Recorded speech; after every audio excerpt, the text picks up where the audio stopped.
I'm worried that personal information might leak if things continue like this. What should I do? Amidst colleagues at my new job looking down on me and gossiping, there's one beautiful department head who treats me kindly. That lady is wearing a worried expression. But here I am, just a janitor. Although I used to work in the information department, I decided to quit hacking after that day. But if I let this go unnoticed, she might end up taking the blame, just like I did back then. Could I borrow your computer? Before I knew it, I found myself rushing into her office. Back then, personal computers weren't as common, and terms like hacker weren't mainstream yet. My father was a pioneer in that field. He handled numerous confidential information not only in America, but also in famous overseas companies and government agencies. And that expertise that was sought after worldwide was passed down to me, his son. My name is Aidan Shine. I received special education in information investigation from my father, who was active in the forefront since I was a child. This industry continues to evolve rapidly. My father, who was always at the forefront, was falsely accused of information leakage amidst the competition between major companies and withdrew from that world when I was in high school. Despite his efforts to clear his name and regain trust, he was easily discarded as he was in a freelance position and received no protection from anyone. The companies my father was involved with protected their employees, and all scandals were blamed on my father. Although it didn't turn into a criminal case, perhaps due to some shady dealings within the company, my father's unusual occupation at the time made it a sensation in the media. I was bullied at school because of it, and my mother, who had been working as a regular employee in place of my father, was suddenly fired for no reason. My father, who was completely despondent, ended up hospitalized due to stress and passed away from illness. "Never pursue this kind of work, son." Those were my father's last words to me. For me, my father's existence was something to be proud of. That's when I promised myself to always protect my father's honor.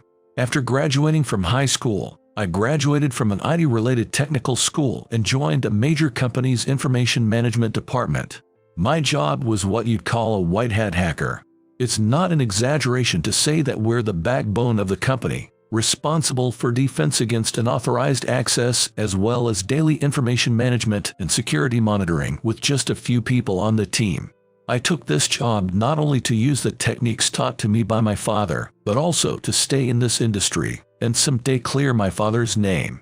But since it's a small industry, if I use my father's last name, I'll be exposed immediately. So, I joined a company under my mother's maiden name, Faith. There were new recruits like me. One of them was Sean Ashley, my classmate. We had been competing with each other since our school days, attending the same school. That said, we weren't particularly close. We were aware of each other's existence and had been competing. I hardly remember having a conversation with Sean during our school days. I think we had our first casual conversation at the entrance ceremony. He was the one who started the conversation. "Faith, so you decided to come here too. You did too. You must have received offers from several companies, right?" "Yeah, I did. But in the end I thought I could fully utilize my abilities here more than anywhere else." True. Even though it's just one department within the company, it's at the cutting edge. Companies specializing in information security were still rare back then, and most technicians like us ended up working for major companies or government agencies. Even among them, this company also develops related devices, so they have state-of-the-art equipment. Many new graduates hope to work here, but the company didn't have many job openings every year, so the competition was tough with triple-digit application rates. So, as fellow newcomers, let's continue to get along. Yeah.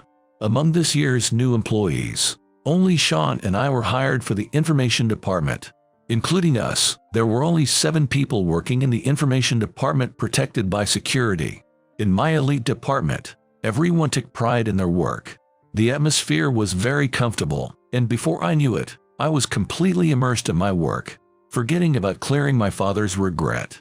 And around 6 years after joining the company, I was promoted to section chief for my recognized abilities.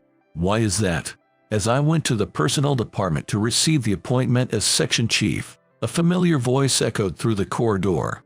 Peeking into the room, I saw Sean standing in front of the personnel manager, seemingly making a complaint. I hesitated to enter the room, unsure of when to speak up.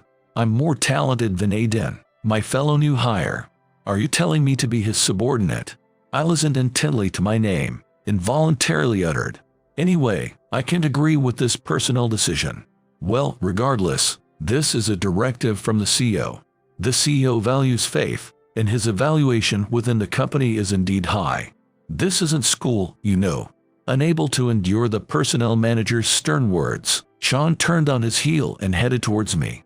I passed Sean, who jumps out at the entrance of the door. Sean yelled at me the moment he made eye contact.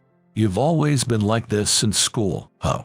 You were good at sucking up to the teachers. With a click of his tongue in passing, Sean glared at me and left. Indeed, thinking back, Sean always had higher grades than me during our school days. Sean excelled in written exams and always ranked top 1 or 2 within the school. As for me, my grades were just above the average in written exams.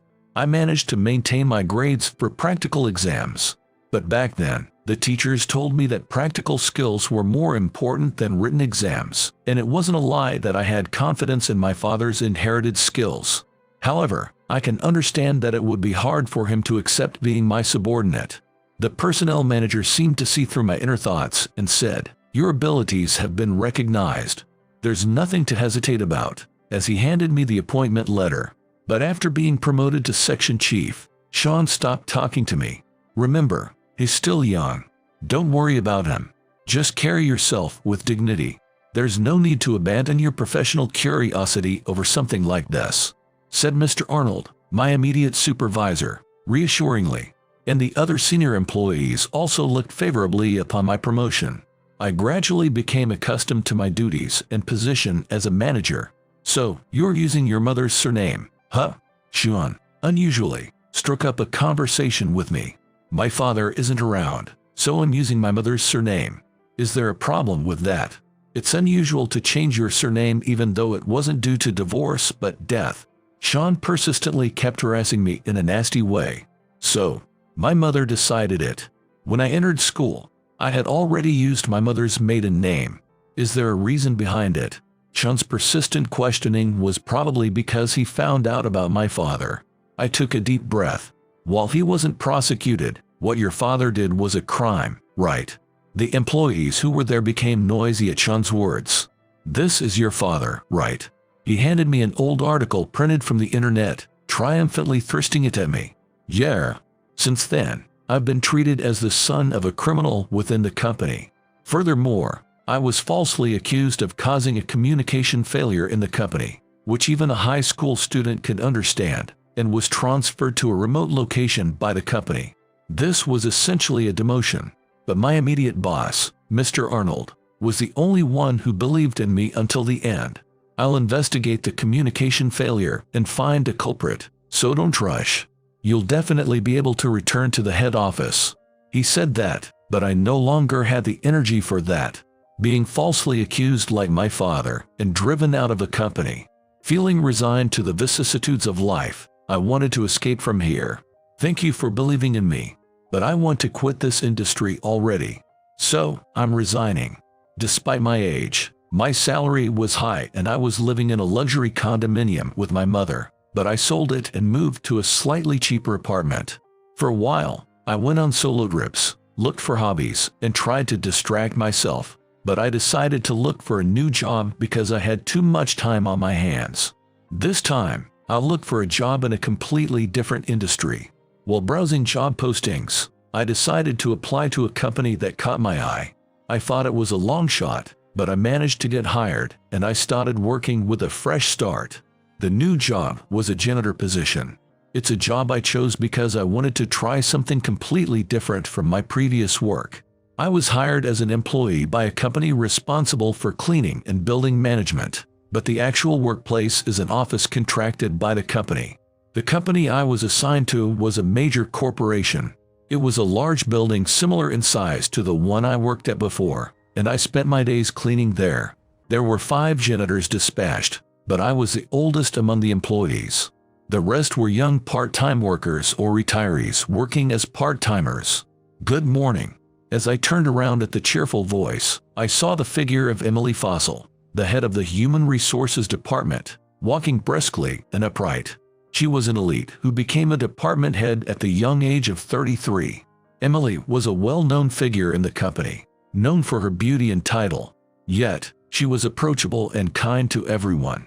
However, there were a small number of people in the company who treated us janitors as if we were nuisances, deliberately kicking buckets or bumping into us. Especially, it seemed that I was disliked by the general employees of the company, and sometimes I was ridiculed to my face or behind my back, saying things like, "At that age, being a janitor means it's all over for you," or "He's apparently not capable of anything else, so he's doing cleaning." But Emily was the only one who, regardless of where or when, never wavered in her demeanor and always smiled at everyone equally. She was someone everyone admired. Shortly after joining the company, I found a pergola in the back garden while cleaning. When I went there to have lunch with my lunchbox, a voice greeted me. "Oh, there's already someone here." It was Emily. "I also like to spend my lunch breaks here. It's a wonderful hidden spot within the sterile company premises." The beautiful department head, who everyone admired, sat down next to me without hesitation, and she took out a sandwich and coffee from her bag. "Let's eat." She then opened her mouth wide and took a big bite of the sandwich, looking completely different from how she usually appeared in the office. "Hey there. It's hard to eat with you staring at me like that." Emily noticed my gaze and took a sip of coffee before looking at me. "I'm sorry. I thought you'd be a more serious person." Emily burst into laughter at my honest opinion. Impressions can be scary, you know. Although I do take my job seriously. I was raised between two older brothers and a younger brother. People always say I have a big gap between my appearance and how I am. Although she seemed troubled as she spoke, she didn't seem to mind at all. "You're straightforward, huh? I think it's great. Without that kind of attitude, you couldn't be a department head at your age." "You think so?" she replied, opening her mouth to laugh. Despite being beautiful, she didn't put on airs, and her natural demeanor impressed me. And so, we gradually became closer as we spent our lunch breaks together. We didn't make any specific plans, so it was lucky whenever we met. But when we were alone without anyone interrupting us, our intimacy naturally grew. Before I knew it, meeting Emily during lunch break became the highlight of my daily life. Even during work, when we met in the hallway, Emily would greet me warmly. When she saw me cleaning, she would always say, "Thank you for your hard work." Sometimes we would have small talk. She was originally a straightforward person, so she didn't treat me differently from anyone else. But I was envied and praised by those around me for being able to talk to Emily like this. "It's so enviable that you're close with Director Fossil, Mr. Shine." As he swept outside, a colleague who was about a decade younger than me said to me, "Close? Nah, that's just how she is with everyone, right? She's not shy around anyone and doesn't treat anyone differently. People just overhype it." But I've never talked to her even once. Really. It was surprising. I feel a slight sense of superiority in being able to have a normal conversation with Emily, the high-flying flower of our workplace. Surprisingly, I find myself enjoying coming to work, including this aspect. While my previous job involved sitting in front of a computer screen, the current job, which involves using my body, seems surprisingly enjoyable, and perhaps it suits me. Oh, but it's tough when you become friendly with Director Fossil. The jealousy from other employees can be intense, you know. Maybe it's better for me to just watch from afar. "What do you mean? Huh? Mr. Shine, didn't you notice? You're always being snide to. They say it's because you're close to Director Fossil. They say you don't know your place, getting close to the head of HR just because you are a mere cleaner. Didn't you know that?" While it seemed that some employees still disliked me, I hadn't thought that Emily was the reason. "Oh, is that so?" I couldn't help but laugh. Until now, I hadn't paid attention, but I couldn't understand why I, just a cleaner, was looked down upon and ridiculed by these strangers. Realizing it was just jealousy, I felt relieved, but at the same time, I found the motive's childishness amusing. I laughed so much that my colleagues looked at me with curiosity. I was worried that there might have been something wrong with my work, so knowing the reason is a relief. Since becoming a cleaner, I've done research and put in effort. Even just removing dirt requires knowing the type of detergent depending on the cause of the dirt. While researching such things, I found more effective methods, which made things cleaner in a short time. Cleaning is also deep and rewarding. Thanks to this, I won a contest for cleaning staff recommended for participation, and my salary even increased a bit. During lunch break one day, I reported my victory in the contest to Emily, as we ate together as usual.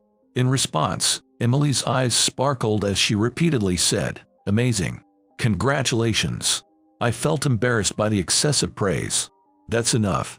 I've been praised enough, and I'm feeling good enough as it is. No matter what job it is, it's wonderful to strive until you're satisfied with the results, maintaining a professional spirit. Her words reminded me of the time when my father used to guide me, as well as Mr. Arnold, my former boss, who believed in me. My previous boss at the company said similar things. I see. People are watching, after all. Both your efforts and your results shine. I think it's typical of an HR manager to evaluate people like that. Was my way of saying it too pompous? Emily quickly covered her mouth with both hands. Her gesture was cute. Have those who envy me ever seen her like this? Even though it's only for a short time, I feel a growing sense of joy in having her all to myself like this. However, the calm atmosphere was suddenly shattered by the ringing of Emily's internal phone. "Hello. What's up? Hut, from where? Anyway, I'll be back soon." Emily hurriedly hung up the phone and started tidying up her half-eaten lunch. "Sorry, I have to go back because it's an emergency. Take care." Feeling a strange atmosphere, I bid her farewell with words that seemed out of place. Alone for the rest of the time, I returned to the cleaning staff's dedicated lounge to prepare for the afternoon's work. On the way, I took a detour to pass by the HR department, where I heard Emily's voice. "Has there been any contact from the security company yet? Did the system not detect anything?" While I felt guilty for eavesdropping on a fragmented conversation, I listened attentively. It seemed that there had been unauthorized access to the HR department's computer. As an outsider, I shouldn't get involved, and I had already decided not to do hacker work anymore. But I couldn't overlook Emily in trouble. I felt like I could do something about this situation. Unable to stand still, I rushed into the HR department's manager's office. "What are you doing here? Outsiders are prohibited from entering now. Please postpone cleaning for later." The section chief of the HR department, who thought I had come to clean, tried to drive me away. I used to work in the information department in my previous job. I even held a position there. I can definitely be of help. We've already contacted the security company. Besides, we have capable employees in our company. It's none of your business. And we wouldn't let an outsider tamper with important security anyway. But then Emily, who had been watching me from behind, spoke up. The security company said it would take another 30 minutes for them to arrive. After a moment's thought, she invited me in. "I'll ask Mr. Shine to do it. I'll take responsibility if anything happens. Please." There was a stir around us. "Are you serious? If it causes damage to the company, it won't just be the HR manager losing their job." Amidst the unanimous opposition, I sat down in front of the computer. I was confident, but I couldn't inconvenience Emily. As I began the analysis, it was indeed a large corporation, and they had deployed the latest systems to detect and defend against unauthorized intrusions. With the intrusion type into the network written down, anything other than normal communication should be detected and blocked. But it had been breached. If left as it is, the personal information of employees would be extracted and leaked. While communicating with the security company staff on the phone, I immersed myself in the work, carefully tracing the unauthorized access that was likely planted during the small gaps in updates. Then I noticed something, ironically, that helped me to handle the situation more smoothly than I had expected. The security company staff who were dealing with it remotely, the people who had rushed to the scene, and even the employees who had looked down on and ridiculed me, all praised my skills together. I looked around the crowd, searching for Emily's presence. When our eyes met, she gave me a relieved smile. "Thank you. We really appreciate you being here, Mr. Shine." Being thanked in such a formal manner made me feel quite embarrassed. 2 weeks have passed since then. It turned out that Sean was the one behind that unauthorized access incident.